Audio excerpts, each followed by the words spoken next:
4 கோடி ரூபாய் பணத்தை திருப்பி தராம எனக்கே தண்ணி காட்டி சுத்திட்டு இருக்கா. அந்த சந்தன ஆபீஸ் அடிச்சு உடைங்கடா. போலீஸ் கேஸ்ன்னு எது வந்தாலும் நான் பாத்துக்கிறேன்.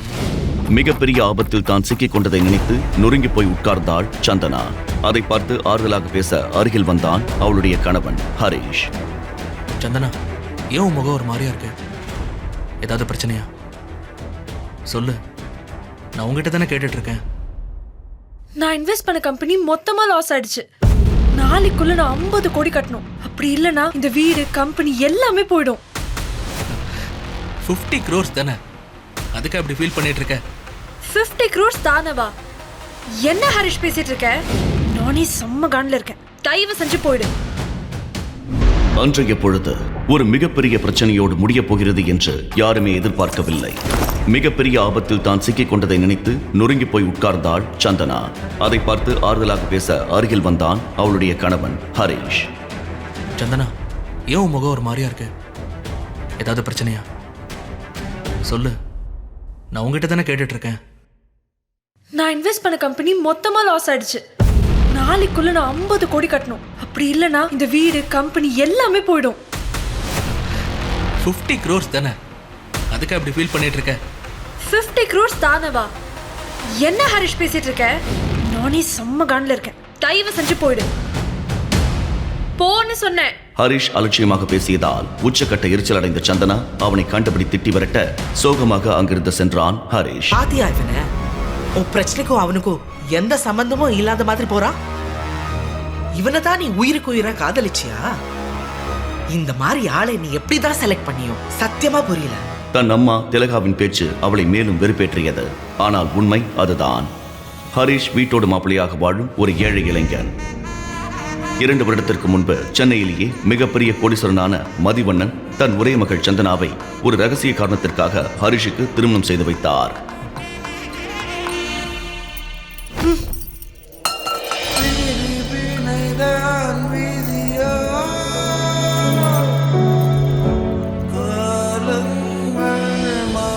சொந்த வீட்டிலேயே அனாதையாக்கப்பட்டான் ஹரிஷ். ஒன்றுமே இல்லாத ஏழை என்பதால் மாமியார் கண்ணுக்கு கூட ஒரு புழுவை போலதான் தெரிந்தான்.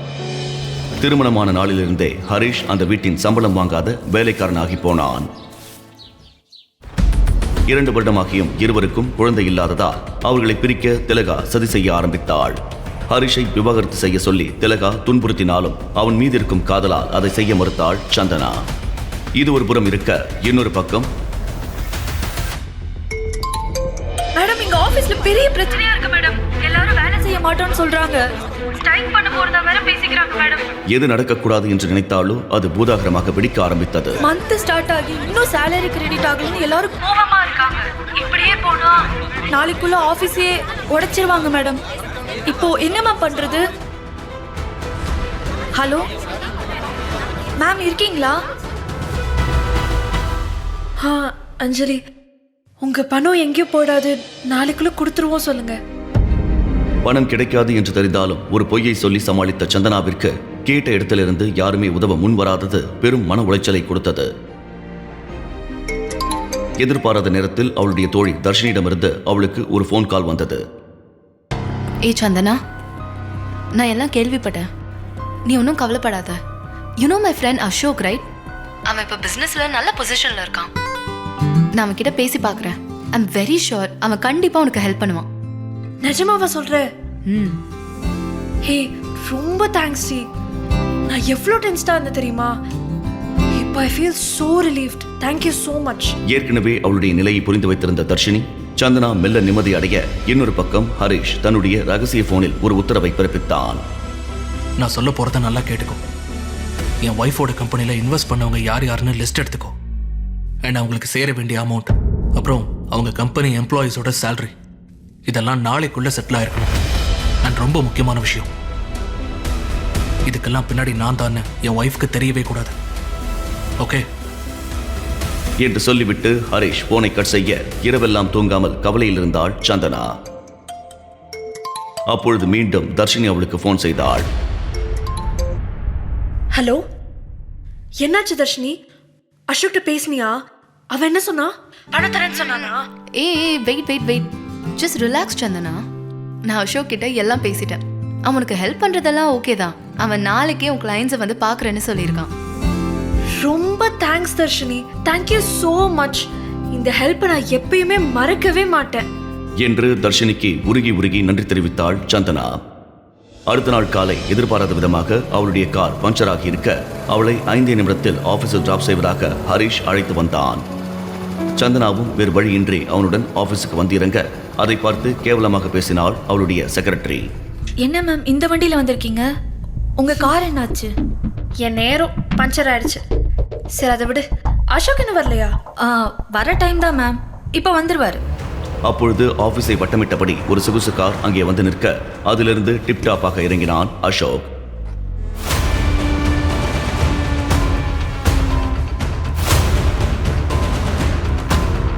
அவனை பார்த்ததுமே உற்சாகமாக வரவேற்றாள் சந்தனா. ஹாய் அசோக். ஹாய் சந்தனா. வந்து ரொம்ப நேரம் ஆச்சா? இல்ல இப்பதான் வந்தோம். அதே நேரம் ஹரிஷின் ஸ்கூட்டரை கேவலமாக பார்த்து, வாட், இந்த வண்டியா? இந்த மாதிரி வண்டியில நீ எதுக்கு வர? சொல்லியிருந்தா நானே உன்னை பிக்கப் பண்ணியிருப்பேன்ல. பிக்கப் என்கிற வார்த்தையை அசோக் அழுத்தி சொல்ல அதை கேட்டு கோபமடைந்தான் ஹரிஷ். சரி அதை விடு அசோக், கிளைண்ட் கிட்ட எல்லாம் பேசிட்டியா? அது எதுவும் இஷ்யூ ஆகாதுல்ல? கம் ஆன் சந்தனா, நான் இருக்கும்போது நீ எதுக்கு கவலைப்படுற? அசோக் தன் மனைவியை தவறாக தொடுவதை பார்த்து கொந்தளித்த ஹரிஷ் நேராக வந்து அவனுடைய சட்டையை பிடிக்க, ஏய் கையெடு. யாரா நீ? ஆமா, இவன் யார்? உன் பாடி கார்டா? இந்த மாதிரி லோக்கலான ஆளுங்களோடலாம் ஏன் சேர்ற நீ? எவ்வளோ தைரியம் இருந்தா என் முன்னாடியே என் பொண்டாட்டி மேல கை வைப்ப? நானும் பார்த்துட்டே இருக்கேன், வந்ததுல இருந்து ஓவரா பண்ணிட்டு இருக்க. ஏய், அவளே கவலைப்படல, உனக்கு என்னடா பிரச்சனை?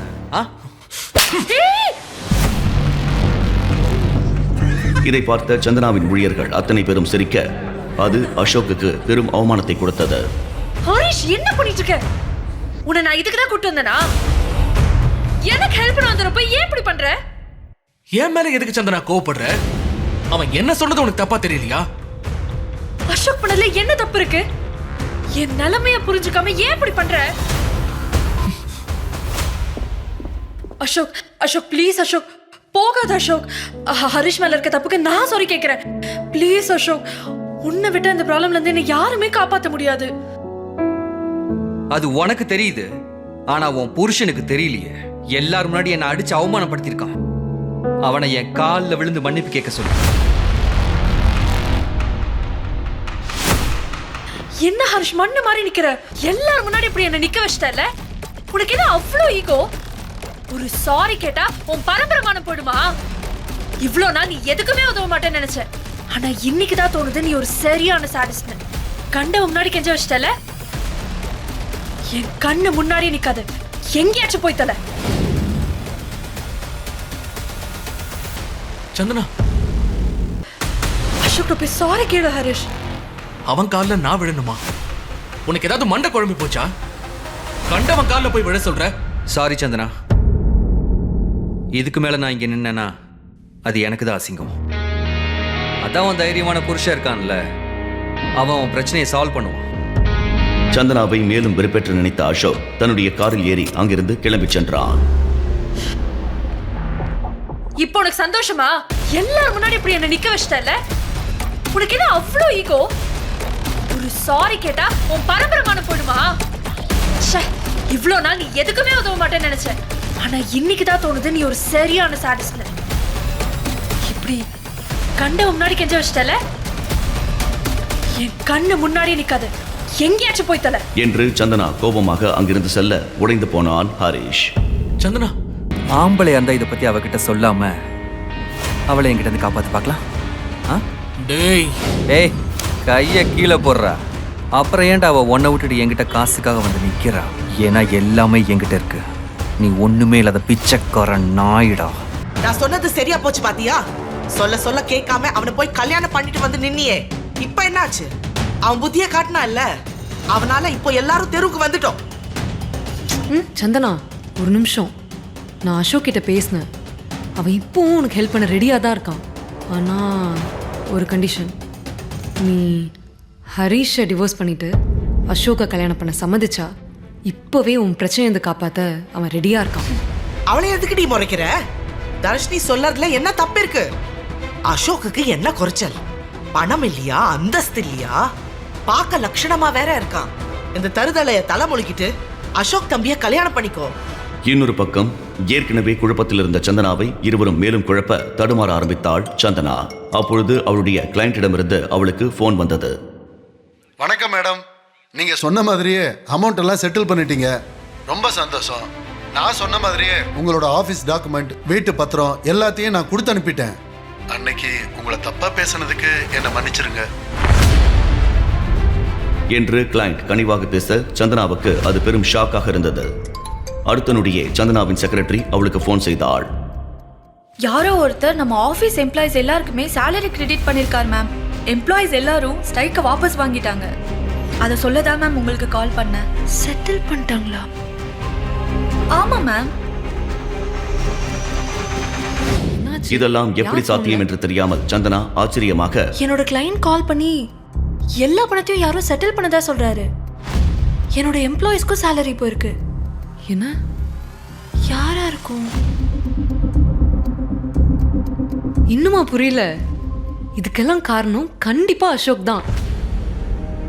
அவ்வளோ அசிங்கப்பட்ட அப்புறமும் உனக்காக இவ்வளோ பண்ணியிருக்கான் பாரு. இந்த நிலைமையில யாரா இருந்தாலும் விட்டுட்டு தான் போயிருப்பாங்க. இப்பவாவது தெரிஞ்சுக்கோ உன்னை யாரு உண்மையா லவ் பண்றாங்கன்னு என்று தர்ஷினி சந்தோஷமாக கூற வேறு வழியின்றி அதை அப்படியே நம்பினாள் சந்தனா. என்ன நடக்குதுன்னு எனக்கு புரியல. யார் இதை கொடுத்திருப்பா? இன்னும் அவனுக்கு புரியல. அசோக் தான் கொடுத்துருக்கணும்.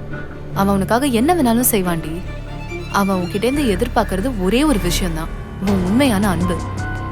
உன் புருஷன்னு சொல்லிட்டு ஒருத்தன் இங்க திரியறானே, அவனால ஒரு 1000 ரூபாய் புரட்ட முடிச்சுதா? நீ என்ன பண்ற? உடனே அந்த பிச்சைக்காரனை டைவோர்ஸ் பண்ணிட்டு அசோக்கை கல்யாணம் பண்ணிக்கோ. ஒழுங்கா அந்த டைவோர்ஸ் பேப்பர்ல சைன் போடு. என்ன ஆனாலும் சரி, நான் இந்த டைவர்ஸ் பேப்பர்ல சைன் போட மாட்டேன். உனக்கு என்ன தாண்டா வேணும்? சந்தனாவை என்ன பார்த்து சொல்லுங்க, நான் சைன் போட்டு தரேன். தயவு செஞ்சு அந்த டிவோர்ஸ் பேப்பர்ல சைன் போட்டுதான். மேம், இது ஜீவனாம்சம் டாக்குமெண்ட். இதுலயும் ஒரு சைன் வாங்கிடலாமே. இவங்கிட்ட என்ன இருக்குன்னு அதெல்லாம் கேட்டுட்டு இருக்கீங்க? எங்க மாப்பிள்ள அசோக்கோட சொத்து மதிப்பு என்னன்னு தெரியுமா? 50 கோடி. ஹே சந்தனா, இந்த பிச்சைக்காரனுக்கு 1000மோ 2000மோ கிளம்பும் போது கொடுத்து விடு. எதுக்கு தேவையில்லாம பேசிட்டு இருக்கீங்க? ஏய், அவனை தூக்கி வெளியில போடுங்க.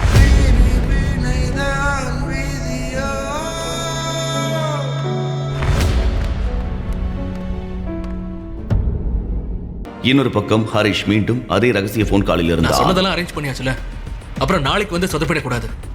நான் சொன்ன விஷயம்லாம் வாங்கிட்டீங்களான்னு மாறி மாறி கிராஸ் செக் பண்ணிக்கோங்க. இந்த உலகத்திலே யாரும் இந்த மாதிரி சர்ப்ரைஸ் பண்ணிருக்க கூடாது.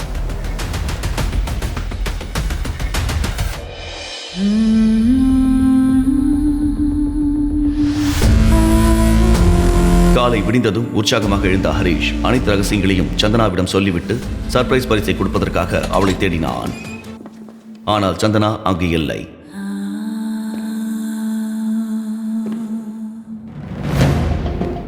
போனில் அவளை அழைத்தாலும் பதில் வரவில்லை. அப்பொழுதுதான் வீட்டில் யாருமே இல்லாதது அவனுக்கு புரிந்தது.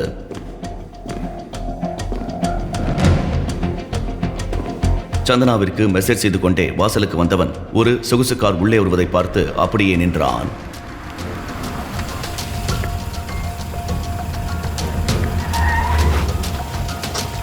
அதிலிருந்து சந்தனா, திலகா மற்றும் தர்ஷினி இறங்க அவனுக்கு ஒன்றுமே புரியவில்லை.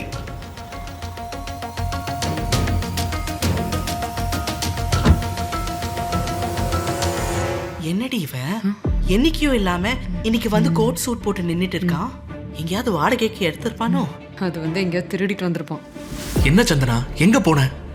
உன்னை எங்கெல்லாம் தேடுறது? நீ காணோன்னு ரொம்ப பயந்துட்டேன் தெரியுமா? சந்தனா, உன்னதான் கேக்குறேன், எங்கேயாவது போறதா இருந்தா சொல்லிட்டு போக மாட்டியா? அப்பொழுது அதே காரில் இருந்து இறங்கி ஆணவமாக நடந்து வந்தான் அசோக். அவனை பார்த்ததுமே ஹரிஷுக்கு கடும் கோபம் வந்தது. அதுவும் இவன் கூட எல்லாம் எதுக்கு நீ வெளியே போற? இவனை பார்த்தாலே காண்டாவுது. சரி வா, நம்ம கார்ல ஏறு, உனக்கு ஒரு சர்ப்ரைஸ் வச்சிருக்கேன். என்ன? நீ அவளுக்கு சர்ப்ரைஸ் பண்றியா? நீ அவளுக்கு சர்ப்ரைஸ் பண்றதெல்லாம் இருக்கட்டும், நாங்கெல்லாம் சேர்ந்து உனக்கு ஒரு சர்ப்ரைஸ் என்று தர்ஷினி கூற ஹரிஷ் ஒன்றுமே புரியாமல் அவர்களை பார்த்தான். என்ன சந்தனா, நீ சொல்றியா இல்ல நான் சொல்லட்டுமா? நானே சொல்றேன். உங்க 2 பேருக்கும் டிவோர்ஸ் பண்ணிட்டு அசோக்கும் சந்தனாக்கும் மேரேஜ் பண்ணுறதா ஃபிக்ஸ் பண்ணிட்டோம். தர்ஷினி சொன்னதை கேட்டு அதிர்ச்சியில் நொறுங்கி போனான் ஹரிஷ். சந்தனா, இவங்க எல்லாரும் சேர்ந்து உன்னை நல்லா ஏமாத்துறாங்க. நீ அவங்கள நம்பாத. இவெல்லாம் ஒரு ஆள்னு போய் இவனை. டேய், என்னை பற்றி பேச உனக்கு என்ன தகுதி இருக்கு? என்னோட பேங்க் பேலன்ஸ் என்னன்னு தெரியுமா உனக்கு? இந்த காரோட விலை என்னன்னாவது தெரியுமா உனக்கு? ஏய், இந்த காரை விடு, நான் போட்டிருக்கிற கண்ணாடியோட விலை என்னன்னாவது தெரியுமா உனக்கு? நீ மாசம் ஃபுல்லா உழைச்சாலும் இந்த கண்ணாடியெல்லாம் வாங்க முடியாது உன்னால. சந்தனா, இவன் சொல்ற மாதிரி நான் ஏழன் தான் என்ன விட்டு போறியா? சொல்லு சந்தனா, என்கிட்ட காசு இருந்தா என்ன விட்டுட்டு போறியா? ஆமா, அதுக்காக தான் விட்டு போறேன். என் சூழ்நிலை என்னன்னு தெரிஞ்சும் புரிஞ்சுக்காம கஷ்டப்படுத்துற உன்னை விட நீ அவரை அவ்வளோ அசிங்கப்படுத்தினாலும் எனக்காக எல்லாத்தையுமே மறந்துட்டு எதையுமே எதிர்பார்க்காம எனக்கு ஹெல்ப் பண்ணாரு பாத்தியா? அவர் எவ்வளவோ மேல். என்னை பொறுத்த வரைக்கும் நீ எல்லாம் அசோகோட கால் தூசிக்கு சமம் என்று சந்தனா கோபமாக கத்திக் கொண்டிருக்க ஹரிஷ் இந்த உலகமே நொறுங்கி போனது போல உணர்ந்தான். மகிழ்ச்சியாக முன்னே வந்த திலகா, இந்தா டைவோர்ஸ் பேப்பர். என் பொண்ணு கையெழுத்து போட்டுட்டா, நீயும் கையெழுத்து போட்டு உடனே இந்த இடத்தை காலி பண்ணு என்று அலட்சியமாக சொல்ல ஹரிஷ் சந்தனாவை ஏக்கத்தோடு பார்த்தான். சந்தனாவை தன்னை விட்டு பிரிவதற்கு முடிவெடுத்ததால் விவாகரத்துக்கு கையெழுத்திட்டான் ஹரிஷ்.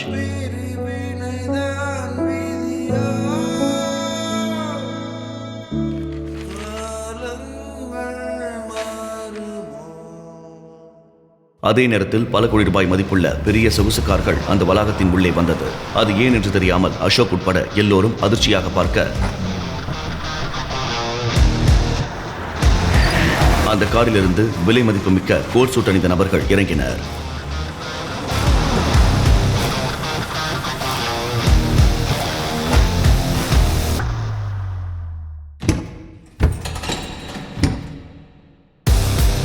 அதில் ஒரு அழகிய பெண் சந்தனாவின் முன்னே வந்து ஒரு பாக்ஸை ஓபன் செய்ய அதில் 20 கோடி மதிப்புள்ள சாலிடர் நெக்லஸ் இருந்ததை பார்த்து எல்லோரும் மிரண்டு போயினர்.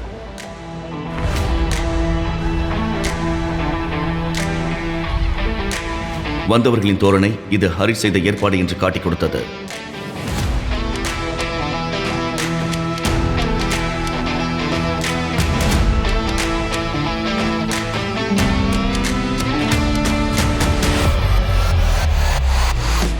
அப்பொழுது சந்தனா திடீரென வாந்தி எடுக்க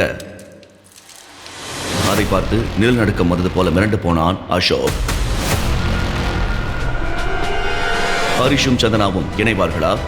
ஹரிஷ் அனைவரிடமும் மறைக்கும் ரகசியம் என்ன? ஹரிஷ் தான் உதவி செய்தான் என்கிற ரகசியம் சந்தனாவுக்கு தெரிய வருமா? வீட்டோட மாப்பிள்ளையாக அவமானப்படும் ஒருவன் எப்படி 20 கோடிக்கு வைர நெக்லஸ் வாங்கினான்? இந்த கேள்விகளுக்கான பதிலை தெரிஞ்சுக்க உடனே பாக்கெட் எஃப்எம் டவுன்லோட் செய்து இந்த ஆடியோ சினிமாவை இலவசமாக கேளுங்க. இது கிங். லிங்க் டிஸ்கிரிப்ஷனில் கொடுக்கப்பட்டுள்ளது.